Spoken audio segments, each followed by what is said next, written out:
দেখেন কত সুন্দর মন মানসিকতা থাকলে মানুষ এত সুন্দর বিল্ডিংয়ের পাশে সুন্দর সুন্দর ফুল গাছ লাগায়। আলহামদুলিল্লাহ।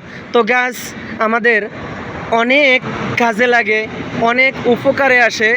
সকল গাছগুলো আমাদের কার্বন ডাই অক্সাইড গ্রহণ করে, তাদের অক্সিজেন আমরা গ্রহণ করি। আলহামদুলিল্লাহ। আপনারা অনেকেই জানেন অনেক সুন্দর সুন্দর কাজে আমাদের গাছ লাগে। আমরা সকলেই গাছ লাগাবো বেশি করে।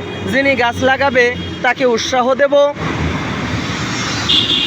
যদি ফুল আপনার পছন্দ হয় তাহলে কমেন্ট করবেন, লাইক করবেন, শেয়ার করবেন প্রিয় বন্ধুরা আমার। আর বেশি বেশি করে ফুল গাছ লাগাবো আমরা সবাই। অন্যকে এই সুন্দর সুন্দর ফুল দেখার জন্য শেয়ার করে দিবেন, অনুরোধ রইল সকল বন্ধুদের কাছে।